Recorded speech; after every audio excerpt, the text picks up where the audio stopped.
Pierre Poilievre takes the mic on a flight to Calgary, to which he received unanimous applause on the plane, and now liberals on Twitter are losing their minds. Now, this is all right after Justin Trudeau not getting a very warm welcome at the G20 summit in India. And I did a story about that this morning. Go watch that. I'll leave a link in the description down below. But now he's stuck there. He's stuck there. It turns out his plane is busted. Maybe he's been using it a little too much to fly all over the place, use all that fuel to tell us how we're all contributing to global warming. But Pierre Poilievre putting this out there on Twitter saying, now Trudeau gets to experience the same flight delay he's imposed on Canadians through his mismanagement of the federal airports. And when he was on the flight, coming back, actually, this is coming back from the convention to Calgary, where he was speaking to, well, again, this is all delegates from that. But of course, people on Twitter didn't realize that, and they started with their backlash. But first, let's see what he had to say on the flight. Who's ready for a home you can afford? Who's ready for some common sense? Pour le gros bon sens. Who's ready to give a big thank you to the WestJet pilots and crew? This is your captain warning, a little bit of turbulence, but it will only last about 2 years. At which time we'll have a totally new crew and pilot in charge of the plane. We'll pierce through the storm, safely land in our home, the country we know and love.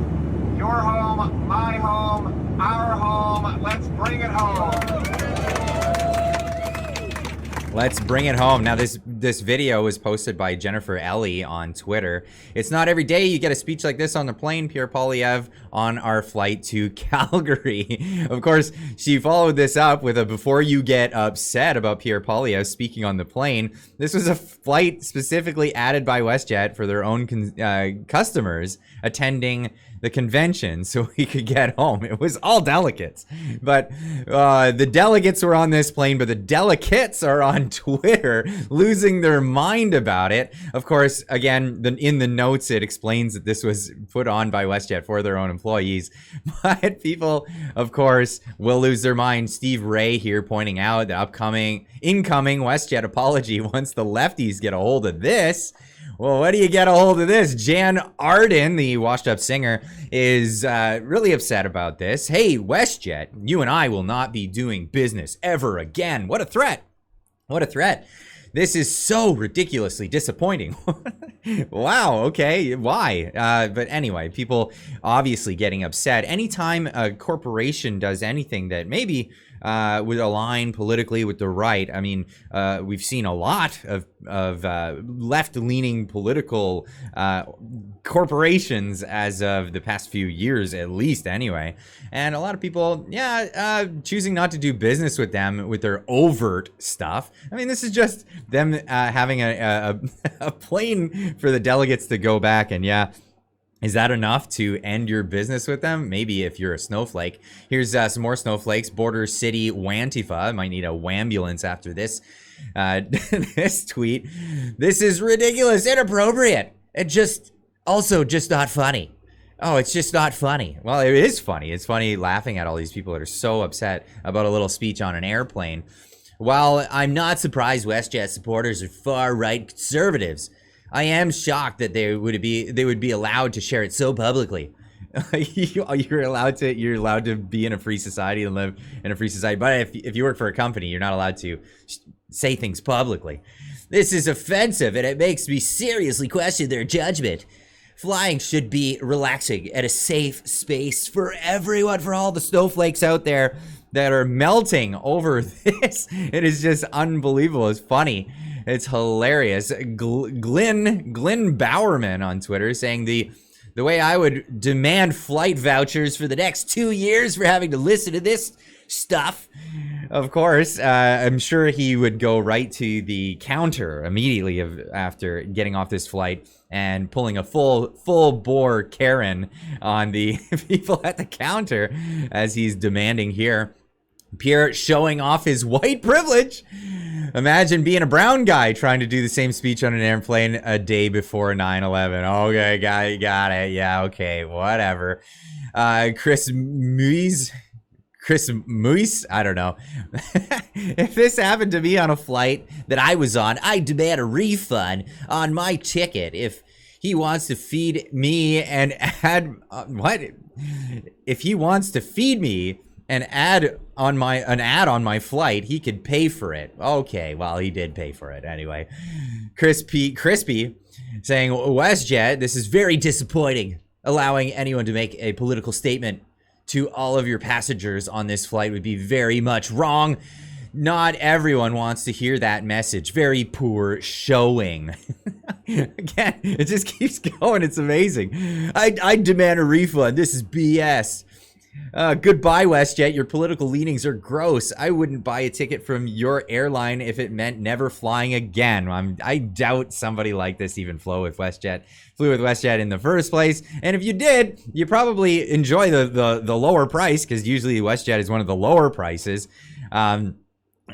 A lot of times I'll take these planes with WestJet because they're reasonable. They're reasonable and comfortable. There's some other airlines that are cheaper, but then once you actually get on the plane, you realize there's all these other hidden costs. Like you have to pay a bunch to get a seat if you want any carry-on. You got to pay a bunch extra. WestJet's always been a good one, in my opinion, in the times that I've flown around Canada. Now, Alexis von Hohensbroach, he's the CEO at WestJet, and he hasn't replied about this specifically yet. He hasn't made any tweets about this, but if you just go back to a few days ago, yeah, there he is with Stephen Harper saying, great to spend time over dinner with the Right Honorable Stephen Harper. Very insightful and inspiring discussions. Of course, I'm guessing he doesn't have any issue with the Conservative Party and the people who are delegates from the Conservative Party flying with the guy who's going to be the next prime minister, who is also a conservative. I just don't see that. And by the way, Alexis von Hohensbroach was one of the first, if not the first, in Canada to actually rail against the government publicly about the travel restrictions when it came to the mandates. Vaccine mandates for all travelers and employees needs to be dropped. As vaccines are not preventing the spread of the virus since Omicron, there is no more logic in maintaining it. This will also relax some of the operational challenges at the airports. This is in response to them when they were saying, no, we're going to keep these mandates in place, though they never needed to. And while there's talks about bringing them back, and well, this is why I've got the Do Not Comply t-shirt on the Clyde Do Something merch shop. So I got to throw these plugs in. You guys asked for it. You wanted merch. I got it available for you. Links are always in the description down below, or check out the card up in the top corner up there. But yeah, get yourself one of those. Now, it wasn't all crazy lefties replying to this tweet or quoting in it. Lots of people, actually, it was a majority of it was really positive. Who doesn't absolutely love this? Saying ciao Bianchi.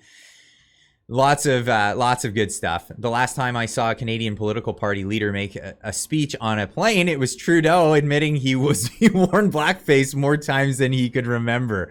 That's funny. I didn't even consider that going into this.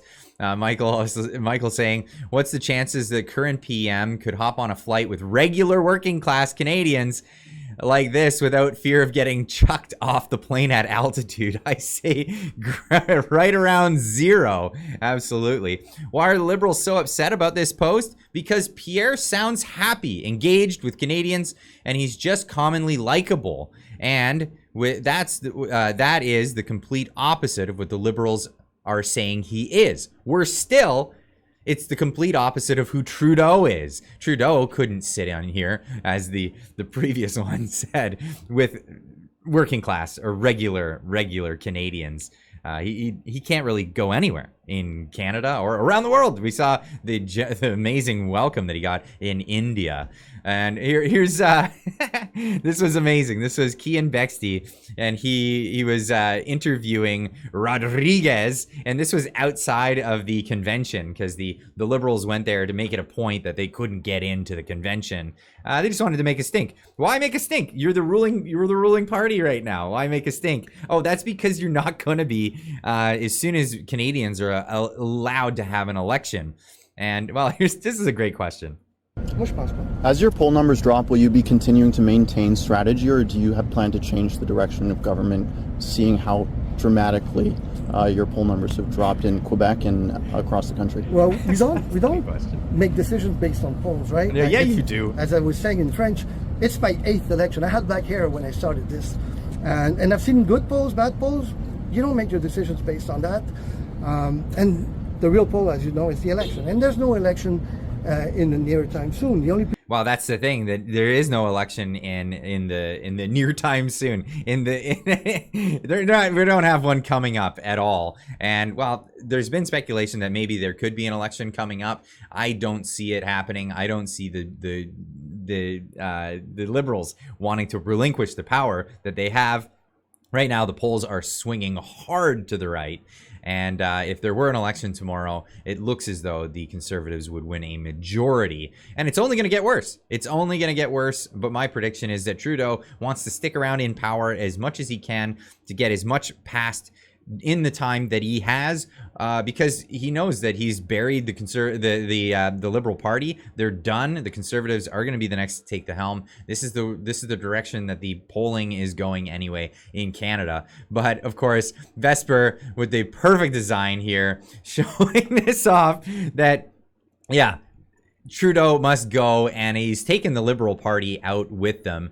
Absolutely. This is, I can't get over this graphic. So I shared this out on the communities tab as well. Go check him out on Twitter. This is Vesper Skill. Go follow him while his account still exists. He says his account's only going to be there until he's instrumental in getting Trudeau out of power, and then delete goes the tweet. All of the account, it will be gone. So grab that stuff and share it out as much as possible, as much as you can. But as always, I'd love to hear what you guys think when it comes to this political speech on the airplane and then posting it on media or on social media. What do you think of the speech? Do you think that Pierre is going to be the politician to get us out of a lot of these situations? We know we have politicians that make a lot of promises. What do you think? What do you think? Are you on the side of Pierre Poilievre? And do you think that, well, the Liberals are going to walk away from power? I don't think they will. Looks like 2025. Anyway, leave a comment in the comment section down below, and we'll see you in the next one. Keep on trekking.